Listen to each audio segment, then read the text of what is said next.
ಬಿಡೆನು. ಆ ಮಾತು ಹೇಳಿದನಲ್ಲ, ತಾ ಹೇಳಿದನಲ್ಲವೇ.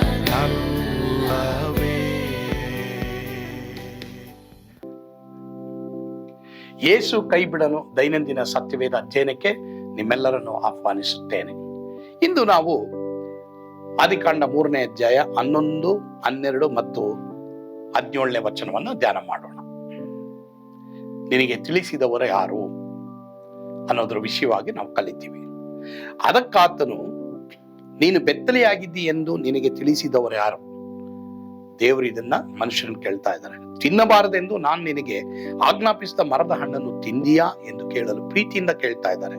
ಆ ಮನುಷ್ಯನು, ನನ್ನ ಜೊತೆಯಲ್ಲಿರುವುದಕ್ಕೆ ನೀನು ಕೊಟ್ಟ ಸ್ತ್ರೀಯು ಆ ಮರದ ಹಣ್ಣನ್ನು ನನಗೆ ಕೊಟ್ಟಳು, ನಾನು ತಿಂದೆನು ಎಂದು ಹೇಳಿದನು.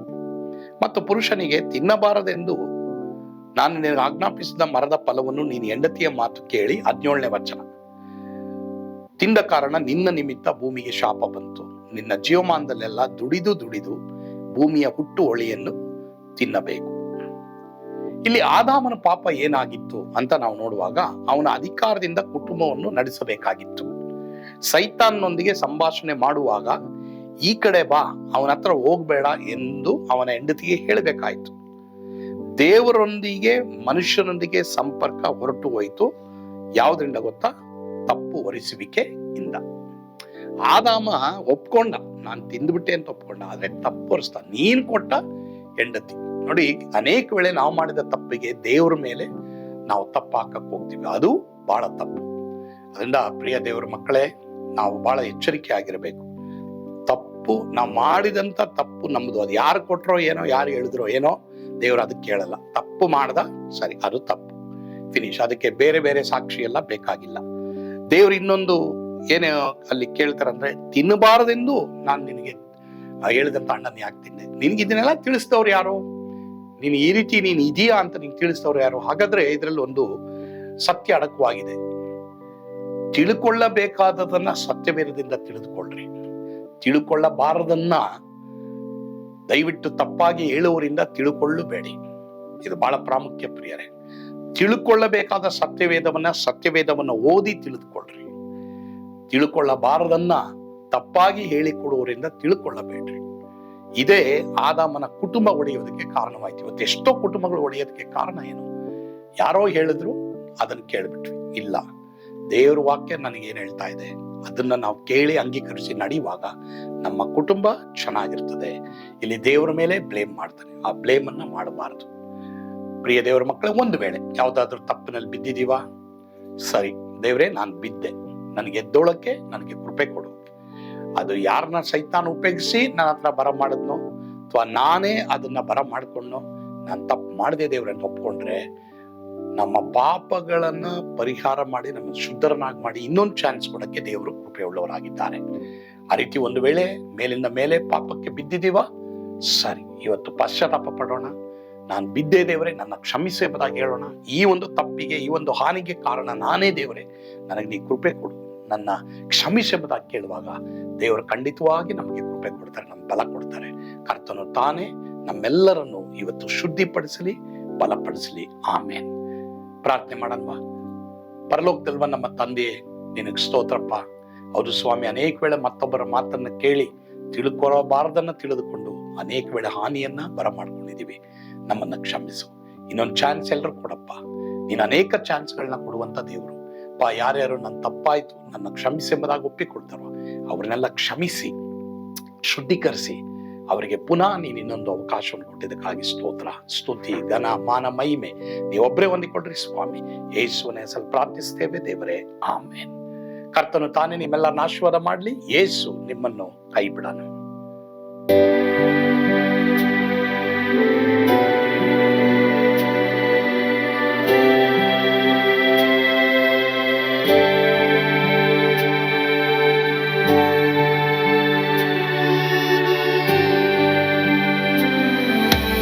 ನಾನು ಪಾತ್ರದಲ್ಲಿ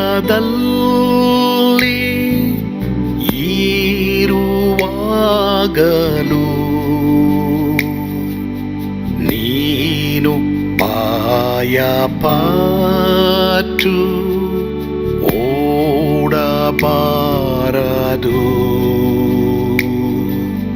ನನ್ನ ಮಾತನಂಬಿ ಸ್ಥಿರವಾಗಿರು.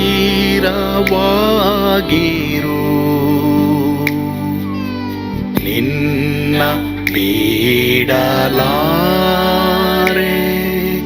ಬಿಡೆನು ಎಂದೆಂದಿಗೂ.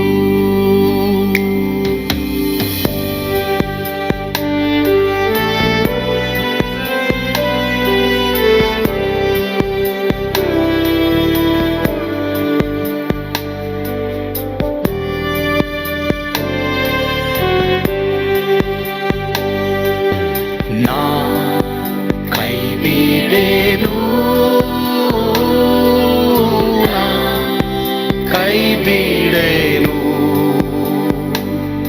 ಆ ಮಾತು ಹೇಳಿದನಲ್ಲ, ತಾ ಹೇಳಿದನಲ್ಲವೇ. ನಾ ಕೈ ಬಿಡೆನು,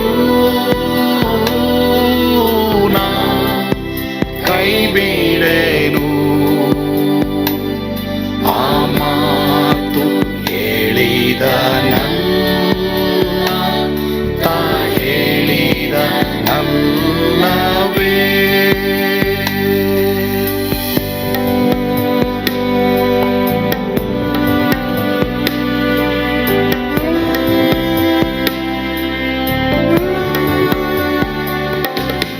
ಸುತ್ತಲೂ ಹೂಗಳು ಬಾಡಿ ಹೋದರು, ಮೇಲೆ ಸ್ವರ್ಗದೋಳು ಬಾದಲಾಗದು. ಅಲ್ಲಿಂದೇಸು ಸ್ವಾಮಿ ಬಾರುವಾತನು.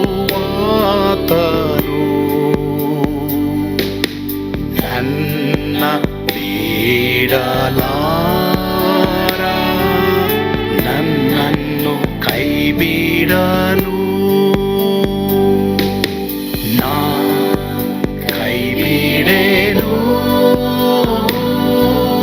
ನಾ ಕೈ ಬಿಡೆನು.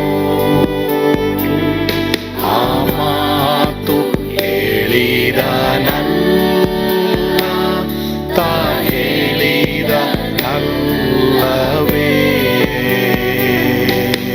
ನಾ ಕೈ ಬಿಡೆನು, ನಾ ಕೈ ಬಿಡೆನು. ಆ ಮಾತು ಹೇಳಿದನಲ್ಲ, ತಾ ಹೇಳಿದನಲ್ಲವೇ.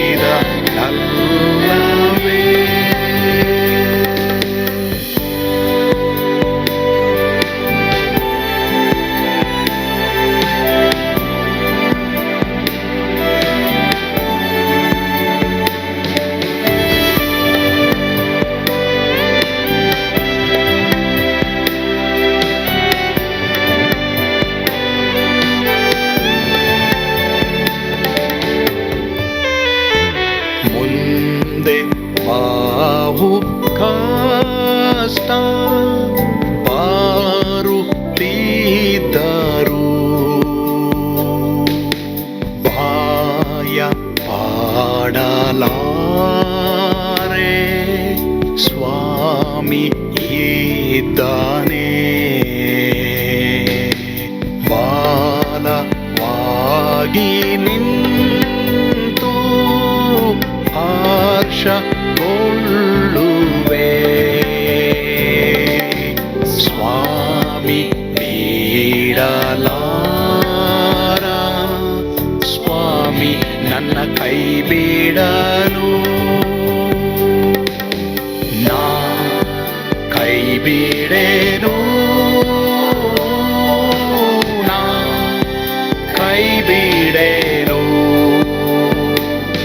ಆ ಮಾತು ಹೇಳಿದನಲ್ಲ,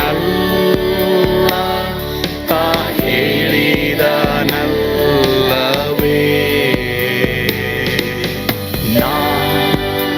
ಕೈ ಬೇಡೆ